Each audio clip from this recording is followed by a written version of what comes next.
What's up, everybody? Welcome to Monday Mindset. It is August 19th, 10 a.m. Eastern Standard Time. Ready for another Monday, ready for another great week. I hope you are. So I've been traveling a lot. I was in Chicago, North Carolina, Virginia, Wisconsin. Been blessed to do a bunch of speaking gigs. Was actually out in California recently as well. Got to speak at AGA. If there's any AGA agents that are in the insurance syndicate, what's up? Thank you for having me come out and keynote your event. It was fantastic. I want to talk today about what makes a great leader. And the reason why this is on my mind is I'm actually interviewing for an executive assistant position right now. And this topic of conversation kind of came up, but it came up around the idea of culture and what is it, the environment that you want to work in. And, we were talking about a people-centric culture. And, I was sharing with them, and Steve, my partner in crime here, was sharing with this candidate that, hey, we are people-centric in the sense that we care about people, but our company is not just about people, it's about the vision and the mission. And there's a reason specifically why we state that, because in my journey of leadership, I've realized that there's different levels of leaders. And I'm by no means just putting it out there. I would say I'm a good leader, but by no means am I a great leader yet. I have a lot to learn and a lot to go. But one of the things that I've learned is I used to lead all the time through just relational leadership. And relational leadership only gets you so far. And you know why? Because in order to be and have good relationships with a lot of people, you tend to have to get to know them really well, and you have to do things to help them that connect person to their life. Well, in true leadership, you realize that once you have lots of people under your command, there is no way, one, that you can go down to the level of relationship that you need to in order to keep advancing them. So you're going to have to depend on other leaders. So you're going to have to lead them. But then more importantly than that, what I tell people is that when you're relational leaders only, or you're only a relational leader, what happens to you is you tend to do things based upon that person specifically and their needs. Well, the problem is if you have 100, 200, 300 people, you have 300 people with 300 different need sets.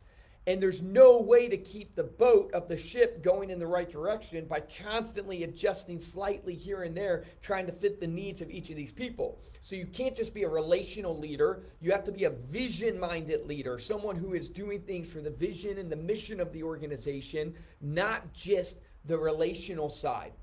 And it's a balance, because in order to achieve the vision and the mission, you have to create great, strong relationships with your people. So like anything in life, it's always a push and a pull. It's always a balance. But I'll share a story with you in this Monday Mindset of what happened to me. And I've shared this before, maybe it's a year or 2 years ago on this Monday Mindset. I lost 14 people in 2 weeks. I had 14 people quit on me. And when you have 14 people quit on you in your organization, that's quite a punch in the gut. Because, you have all the feelings. One is you want to pass blame. It's not my fault. It's their fault. These are weak people. You also have the depression of, man, I'm a terrible leader. Nobody wants to work for me. You have all these things cycling through. And the reason why this happened is we had opened up a second office not too far from our corporate headquarters here outside of Philadelphia. And the second office, we got up to, I forget if it was 30, 40 people in that office. But it really wasn't making a difference. So we're paying more rent. We have this different location, so communication is harder, and it's not really making a difference having a second office. So we made the hard decision to admit failure, shut down that office, bring a bunch of people back. So we're continuing to go, and that first failure, is following us, and we're continuing to build the company. But I realized, hey man, we're hitting this wall. We're not growing. And you guys have all heard the saying that if you're not growing, you're dying. And we weren't growing. And when I looked into why aren't we growing, it's because we didn't have standards of excellence. We were allowing people to do different things. We were allowing to lead purely through relational management. So we had a lot of different one-on-one combos happening, one-on-one expectations happening based upon the relationship this leader had with this person. And so there was no uniformity. There was no standards of excellence. Now, here's the thing they don't tell you in business. I think we were doing like 40 million at this time. We were making some money. And what they don't tell you is when you start making money in business, man, that is the drug that paralyzes. Why? Because it gives you some comfort. It gives you some ease. And comfort is the enemy of progress. It truly is. Like, to force yourself after you're comfortable to get uncomfortable. This is why it's so hard to go to the gym. To force yourself when you're not, haven't broken a sweat, when you're not breathing hard, to get into where you're breaking a sweat and breathing hard. That's uncomfortable, and most people don't want to do it. It's the same in leadership and business. We had reached a level of comfort. We were making good money, but we weren't growing as a company. So we had a choice in this moment. Do we shake the walls of this organization and go in and say, hey, we're no longer going to accept the standards that we have. We're going to have uniform standards. We're going to require everybody to be excellent. We're going to raise the bar. Do we do that, or do we continue with the comfort? Because I don't want to mess up the 40 million that we're making. I don't want to mess that revenue up, but I know I'm not going to get over 40 million unless I shake it down to its core. So we chose to shake it down to its core and go in and say, hey guys, we're not going to perform this way. We're going to have standards of excellence. We're going to have uniformity. We're not going to have different things happening for different people. And guess what happened? 14 people over 2 weeks quit. Right? So, and at this time, we didn't have nearly as many people as we do on staff today. 14 people quit, and it was a substantial hit to the organization. And in that moment, you're questioning yourself, did I make the right decision? Did we make the right move? Oh my gosh, what are we going to do? 14 people have quit, some of them being top producers. And they quit, I want to make it clear, they quit because I was a poor leader, right? I had bad leadership skills.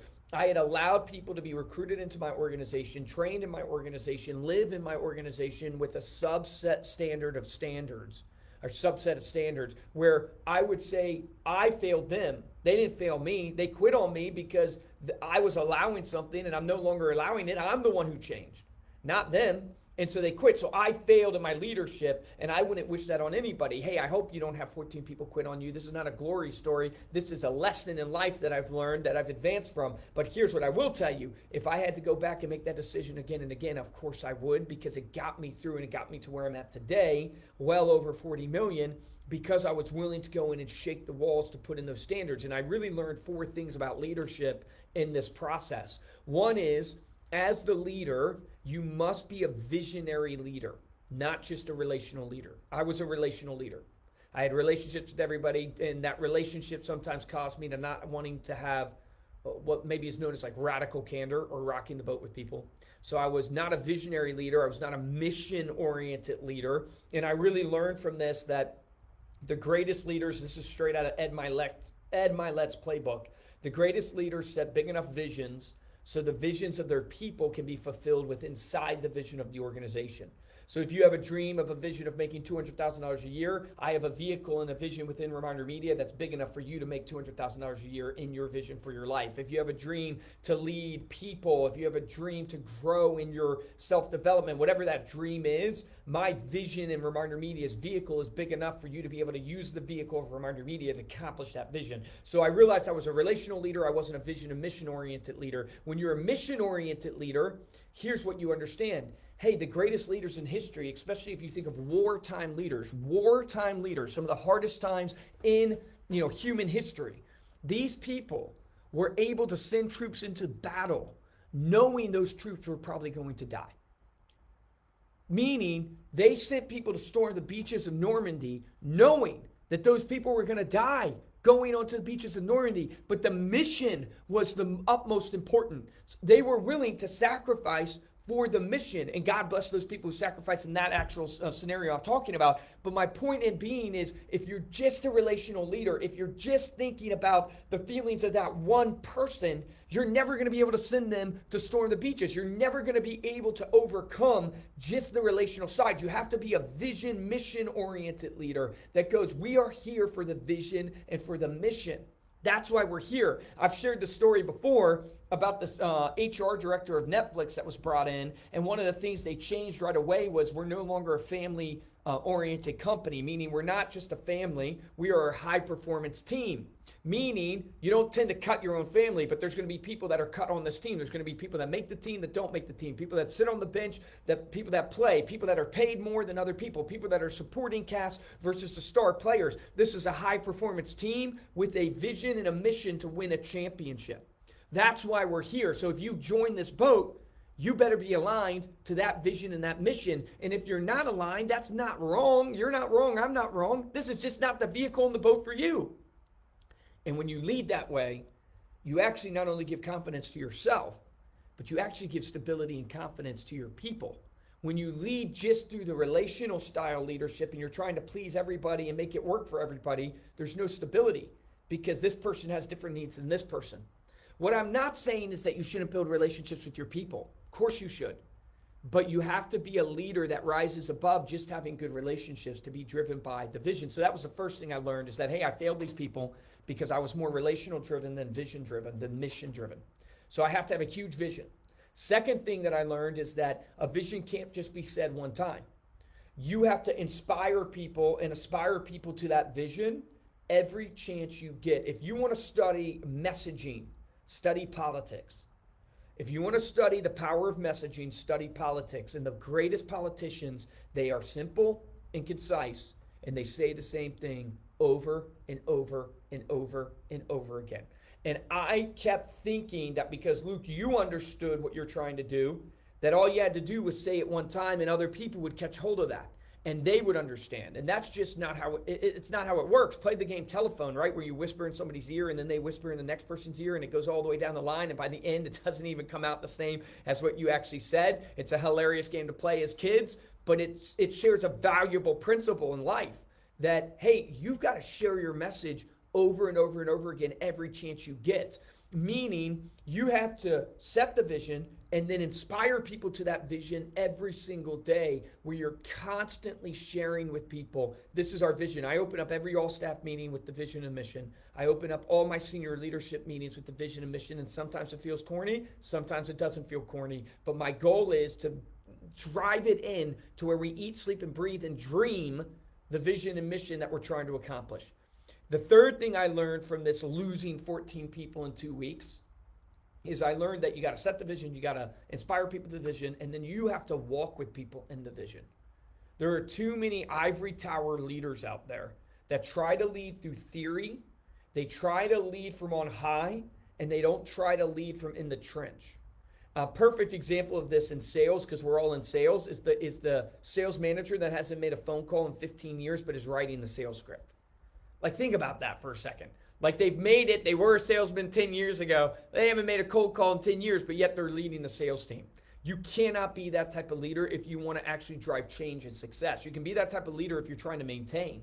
If all you're doing is trying to maintain the status quo, which we all know is death to any organization, then be the ivory tower leader. But if you want to be a real leader, you have to be willing to get in. The reason why this losing of 14 people taught me that is how I turned it around is I got back in with the sales team, back out on the floor, picking up the phone, making phone calls again, just like I used to do in the beginning years. And that actually is what drew people to the vision and the mission, is getting out there and leading by example, leading from the front, not leading from the ivory tower. So I would challenge all of you, it's called servant leadership if you're a student of like John Maxwell and stuff like that, where you've got to challenge yourself to go, if I'm leading people, how am I serving people by doing the work right alongside them?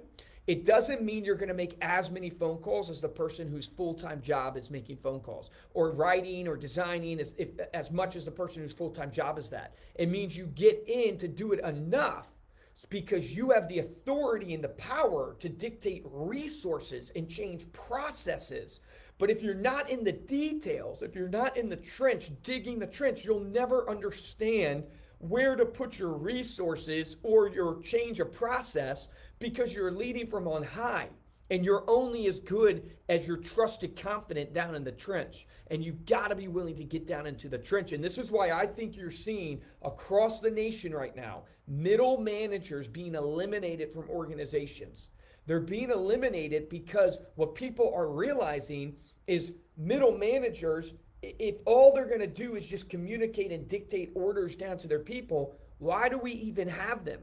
The greatest middle managers are still the people who are getting in to produce, but they're using their knowledge base and their production activities to decide processes and where to put resources and communicating that up and down the chain. That is really what it taught me, and that is what I strive to get all my leaders to do, is always be servant leaders. And then fourth, last but not least, probably the most important in this lesson of losing 14 people, was the idea of accountability. So you got to set the vision, you got to inspire people and remind them about it every single day. You got to walk with them in it, not just be in the ivory tower, but last but not least, you got to hold them accountable to it. And this is where we all tend to fall down, because nobody wants uncomfortable conversations.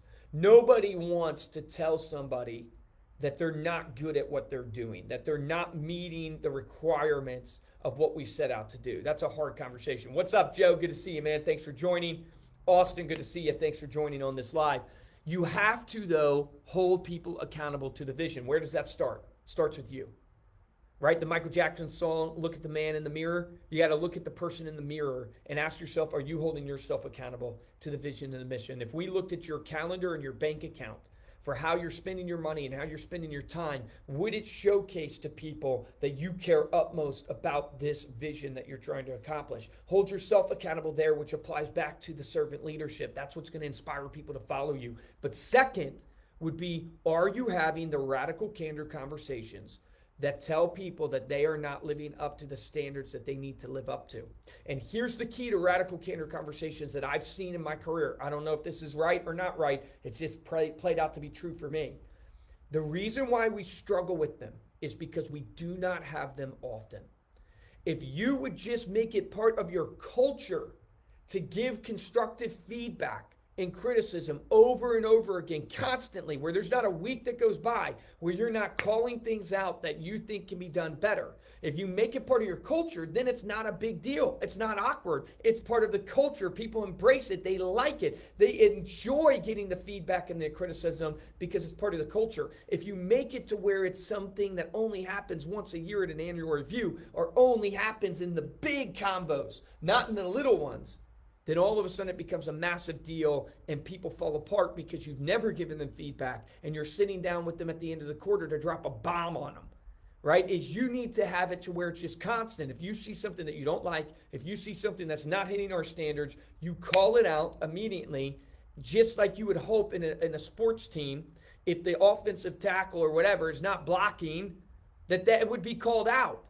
That if the person is not living up to their part, right? If you watch the NBA, right, and you go back and you watch these people like LeBron James, Jordan, Kobe Bryant, they're calling their team members out for not running the right routes because they want to win. So if you think about leadership, there's tons of things that make a great leader, but I know those 4 things need to be true because from my experience, it's proven that the leaders that I have been under, they have those things. That's why I love them and that's why I follow them. And I want to be that type of leader because it's driven success for me. Set a huge vision, inspire people to it all day long, reiterate the messaging, live with people in the vision. Don't just be an ivory tower leader. Make the calls, get in and design the things, get in and do the actual work so you know where to put the resources and how to change processes. And then last but not least, hold people accountable to the vision. It starts with you. Hold yourself accountable to the vision, and then it starts with other people. People will hit the bar that you set for them. Are you setting a low bar? If you are, shame on you. That's why you're not reaching your potential. That's why you're not allowing them to reach their potential. Your job as a leader is not to be liked, it's to be respected, right? So sometimes they'll like you, sometimes they won't, but they'll love you when they're holding that championship trophy, right? Michael Jordan's teammates maybe didn't love him 24/7. But they love him now because they won those championships. And that's what you're supposed to do as a leader, is bring greatness out of your people to help them win in their life. Appreciate you guys. Hope you got something out of this. It's Monday, August 19th. Let's make it happen this week. Get out there and win for yourselves, for your clients, for your family. And I'll see you next week. Thanks.